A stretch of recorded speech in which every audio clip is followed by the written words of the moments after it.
اعوذ باللہ من الشیطان الرجیم بسم اللہ الرحمن الرحیم ثم تولیتم من بعد ذلك فلولا فضل اللہ علیکم ورحمتہ لکنتم من الخاسرین۔ ترجمہ کنز العرفان۔ اس کے بعد پھر تم نے روح گردانی اختیار کی تو اگر تم پر اللہ کا فضل اور اس کی رحمت نہ ہوتی تو تم نقصان اٹھانے والوں میں سے ہو جاتے۔ تفسیر صراط الجنان۔ فضل اللہ کا فضل، یہاں فضل اور رحمت سے یا تو توبہ کی توفیق مراد ہے کہ انہیں توبہ کی توفیق مل گئی، اور یا عذاب کو مؤخر کرنا مراد ہے، یعنی بنی اسرائیل پر عذاب نازل نہ ہوا بلکہ انہیں مزید مہلت دی گئی۔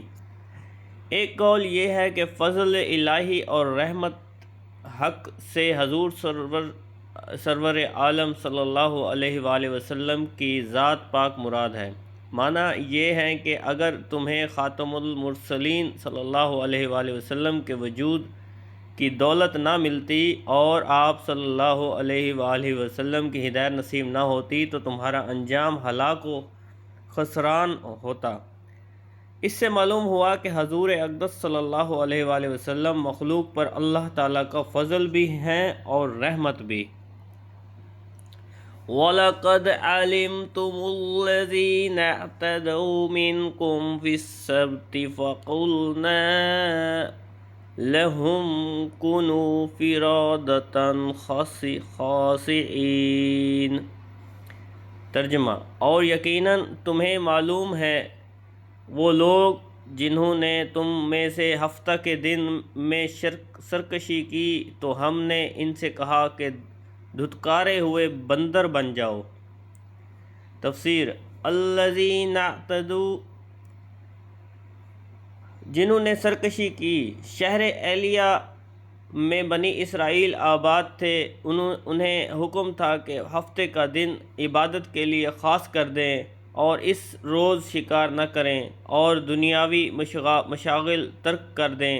ان کے ایک گروہ نے یہ چال چلی کہ وہ جمعہ کے دن شام کے وقت دریا کے کنارے کنارے بہت سے گڑھے کھودتے اور ہفتہ کے دن ان گڑھوں تک نالیاں بناتے جن کے ذریعے پانی کے ساتھ آ کر مچھلیاں گڑھوں میں قید ہو جاتیں، اور اتوار کے دن انہیں نکالتے اور کہتے کہ ہم مچھلی کو پانی سے ہفتے کے دن تو نہیں نکالتے۔ یہ کہہ کر وہ اپنے دل کو تسلی دے لیتے۔ 40 یا 70 سال تک ان کا یہی عمل رہا، اور جب حضرت داؤد علیہ السلام کی نبوت کا زمانہ آیا تو آپ علیہ السلام نے انہیں اس سے منع کیا اور فرمایا کہ قید کرنا ہی شکار ہے جو تم ہفتے ہی کو کر رہے ہو۔ جب وہ باز نہ آئے تو آپ علیہ السلام نے ان پر لعنت فرمائی اور اللہ تعالیٰ نے انہیں بندروں کی شکل میں مسخ کر دیا۔ بعض مفسرین نے فرمایا کہ نوجوان بندروں کی شکل میں اور بوڑھے خنزیروں کی شکل میں مسخ ہو گئے۔ ان کی عقل اور حواس تو باقی رہے مگر قوت گویائی زائل ہو گئی اور بدنوں سے بدبو نکلنے لگی۔ وہ اپنے اس حال پر روتے رہے یہاں تک کہ 3 دن میں سب ہلاک ہو گئے۔ ان کی نسل باقی نہ رہی اور یہ لوگ 70,000 کے قریب تھے۔